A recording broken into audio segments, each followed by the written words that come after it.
നമസ്കാരം, മാസ്റ്ററിംഗ് എഡ്യൂടെക്കിലേക്ക് എല്ലാവർക്കും സ്വാഗതം. അപ്പോൾ കഴിഞ്ഞ ക്ലാസ്സുകളിൽ നമ്മൾ കമ്പ്യൂട്ടർ നെറ്റ്വർക്ക് അതുപോലെ തന്നെ നെറ്റ്വർക്കിംഗ് ഡിവൈസസ് ടോപ്പോളജിക്കാണ് ഡിസ്കസ് ചെയ്തത്. അപ്പോൾ ഇന്നത്തെ ക്ലാസ്സിൽ നമുക്ക് കമ്പ്യൂട്ടർ നെറ്റ്വർക്കുമായിട്ട് റിലേറ്റ് ചെയ്തിട്ടുള്ള ചില ഫാക്ട്സുകൾ നോക്കാം. ഒന്നാമത്തേന്ന് പറഞ്ഞാൽ ഇമെയിൽ എല്ലാവർക്കും അറിയാവുന്നത്, നമ്മളെല്ലാം യൂസ് ചെയ്യുന്നതും കണ്ടിട്ടുള്ളതൊക്കെയാണ് ഇത് ഇമെയിൽ എന്ന് പറയുന്നത്. അപ്പോൾ എന്താണ് ഇമെയിൽ എന്ന് പറഞ്ഞാൽ ഇലക്ട്രോണിക് മെയില്. അതായത് നമ്മൾ ഡിജിറ്റൽ ആയിട്ട് മെസ്സേജസ് സെൻഡ് ചെയ്യുന്നതിനെയാണ് എന്ത് പറയുന്നത്, ഇമെയിൽ യൂസ് ചെയ്യുന്നത്.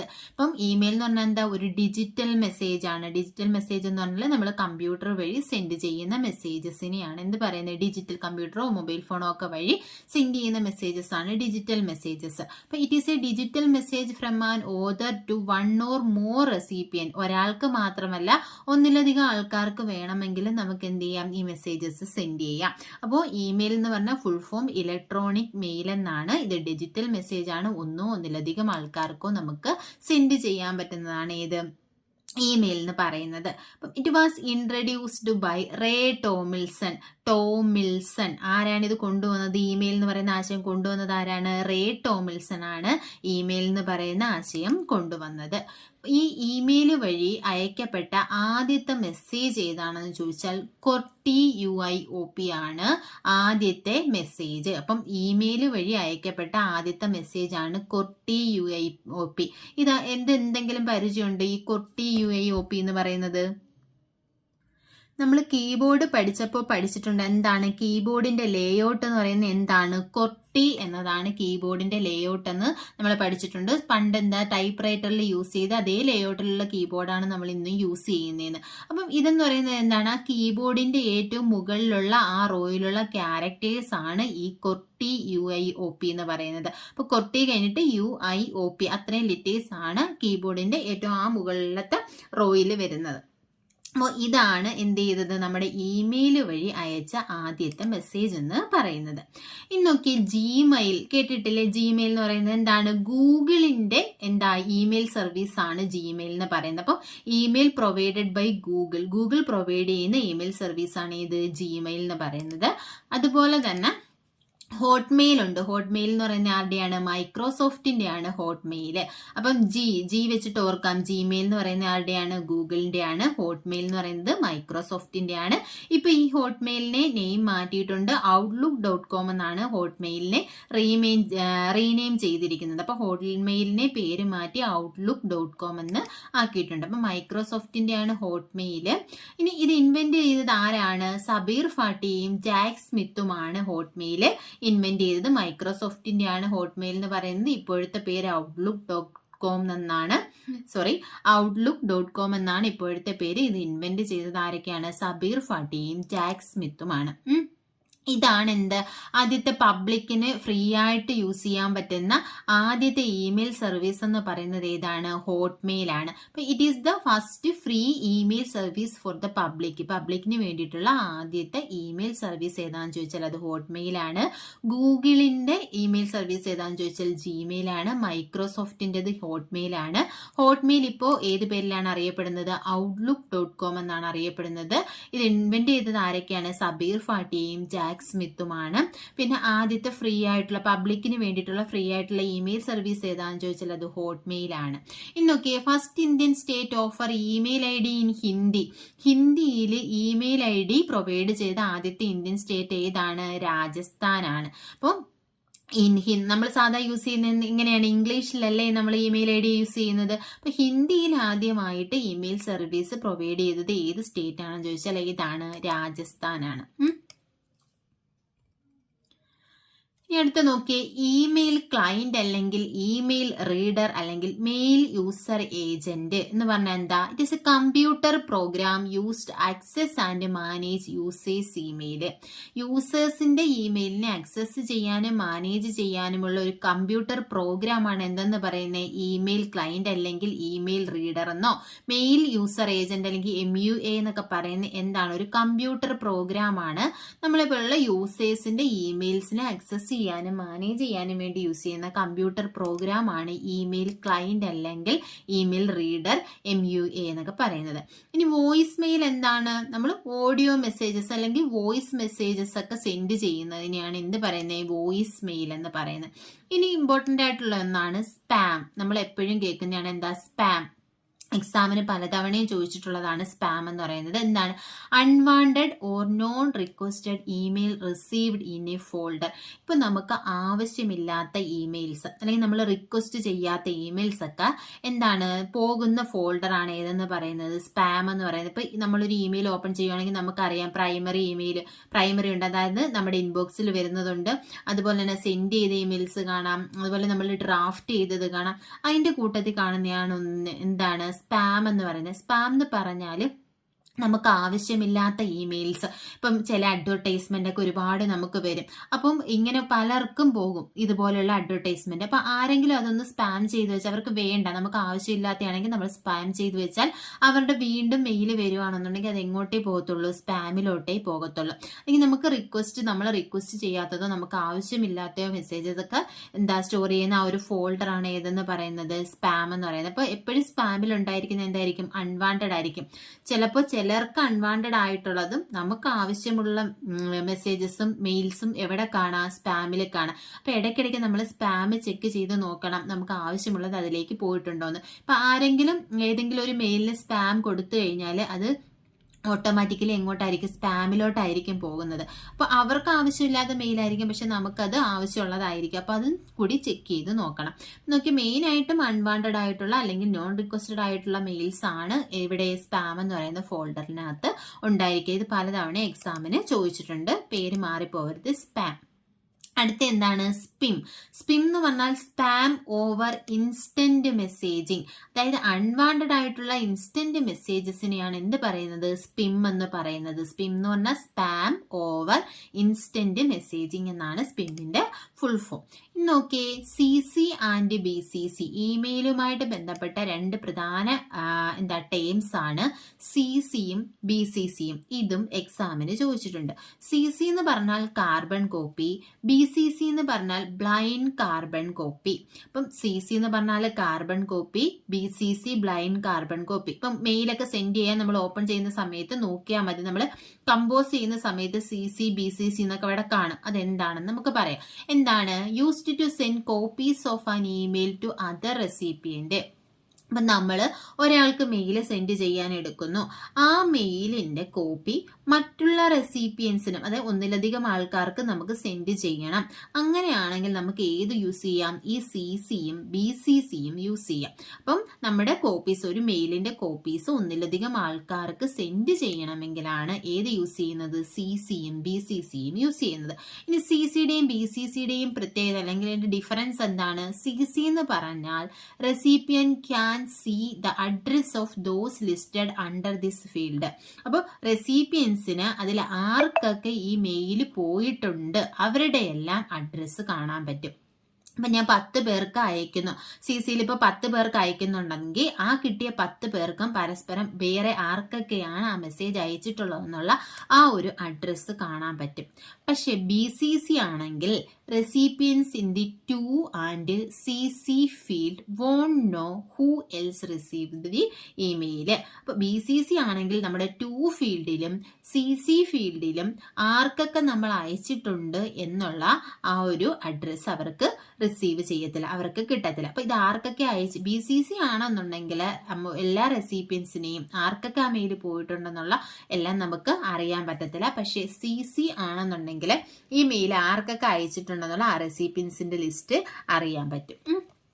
ഇനി അടുത്ത നോക്കിയേ, അടുത്തെന്ന് പറഞ്ഞാൽ എന്താണ്? വേൾഡ് വൈഡ് വെബ്, WWW എന്ന് പറഞ്ഞാൽ ഫുൾ ഫോം എന്താണ്? എക്സാമിന് ചോദിച്ചിട്ടുണ്ട്, എല്ലാവർക്കും അറിയായിരിക്കും. വേൾഡ് വൈഡ് വെബ് എന്താണ്? It is A system of interlinked documents accessed through internet. Internet വഴി നമ്മൾ ഇന്റർലിങ്ക്ഡ് ആയിട്ടുള്ള പല ലിങ്ക് ചെയ്തിട്ടുള്ള ഡോക്യുമെന്റ്സിനെ ആക്സസ് ചെയ്യുന്നതാണ് ഏത്? വേൾഡ് വൈഡ് വെബ് എന്ന് പറയുന്നത്. അപ്പോൾ വേൾഡ് വൈഡ് വെബ് വഴിയാണ് നമ്മൾ എന്താണ് ഈ വെബ് പേജസ് അല്ലെങ്കിൽ അല്ലെങ്കിൽ വെബ്സൈറ്റുകൾ, ഇന്റർലിങ്ക്ഡ് ആയിട്ടുള്ള ഡോക്യുമെന്റ്സിനെ എല്ലാം ആക്സസ് ചെയ്യുന്നത് ഏത് വഴിയാണ്? വേൾഡ് വൈഡ് വെബ് വഴിയാണ്. ഈ WWWന്റെ ആസ്ഥാനം എവിടെയാണെന്ന് എക്സാമിന് ചോദിച്ചിട്ടുണ്ട്. ഏതാണ്? വാഷിംഗ്ടൺ DC ആണ് വേൾഡ് വൈഡ് വെബിന്റെ അല്ലെങ്കിൽ WWWന്റെ ആസ്ഥാനം. ഇത് കൊണ്ടുവന്നത് ആരാണ്? ടിം ബെർണേഴ്സ്-ലീ ആണ്. 1989 അദ്ദേഹം ഈ വേൾഡ് വൈഡ് വെബ് എന്ന് പറയുന്ന ആശയം കൊണ്ടുവരുന്നത്. അപ്പം WWW എന്ന് പറഞ്ഞാൽ വേൾഡ് വൈഡ് വെബ്, ഇതെന്ന് പറഞ്ഞാൽ എന്താണ്? ഇന്റർലിങ്ക്ഡ് ആയിട്ടുള്ള വെബ് പേജസിന്റെയും വെബ്സൈറ്റുകളുടെയും ഒക്കെ ആ ഒരു കളക്ഷനാണ് ഇത് വേൾഡ് വൈഡ് വെബ് എന്ന് പറയുന്നത്. ഇതിന്റെ ഹെഡ് ക്വാർട്ടേഴ്സ് വാഷിംഗ്ടൺ DC ആണ്. ഇത് ഇൻട്രൊഡ്യൂസ് ചെയ്തത് ആരാണ്? ടിം ബെർണേഴ്സ്-ലീ ആണ്. ഇനി നോക്കിയൊരു ടൈം W3C. W3C എന്ന് പറഞ്ഞാൽ വേൾഡ് W3 എന്ന് പറയുമ്പോൾ ഏതായിരിക്കും? വേൾഡ് വൈഡ് വെബ് അല്ലേ? അപ്പം വേൾഡ് വൈഡ് വെബ് കൺസോർഷ്യം ആണ്. ഇതെന്നാണ് നിലവിൽ വന്നത്? 1994 ഈ വേൾഡ് വൈഡ് വെബ് കൺസോർഷ്യം നിലവിൽ വന്നത്. ഇതെന്ന് പറഞ്ഞാൽ എന്താണ്?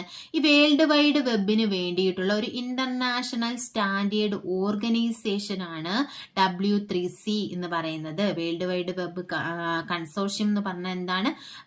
ഇന്നെന്താ? വേൾഡ് വൈഡ് വെബിന് വേണ്ടിയിട്ടുള്ള ഒരു ഇന്റർനാഷണൽ സ്റ്റാൻഡേർഡ് ഓർഗനൈസേഷൻ ആണ് എന്താ W3C എന്ന് പറയുന്നത്. നിലവിൽ വന്നത് 1994 WWW ഇൻവെന്റ് ചെയ്തത് അല്ലെങ്കിൽ ഇൻട്രൊഡ്യൂസ് ചെയ്തത് എന്നാന്ന് ചോദിച്ചാൽ 1989 W3C എന്ന് പറയുന്നത് 1994 it is an international standard organisation for world wide web.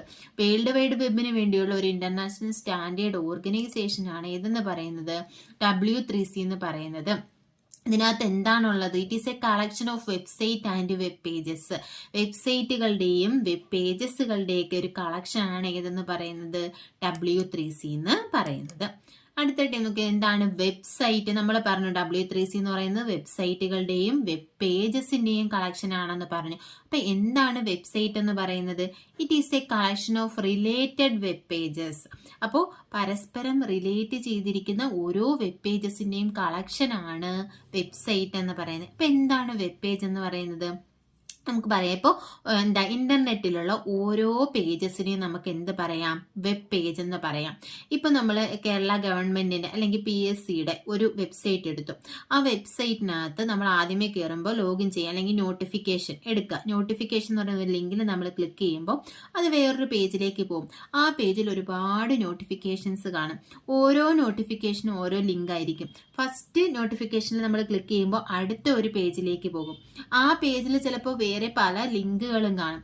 ഓരോ ലിങ്കിലും നമ്മൾ ക്ലിക്ക് ചെയ്യുമ്പോൾ ആ പേജിൽ തന്നെയാണ് നിൽക്കുന്നത്? ആയിരിക്കത്തില്ല, മറ്റ് പേജുകളിലേക്കായിരിക്കും പോകുന്നത്.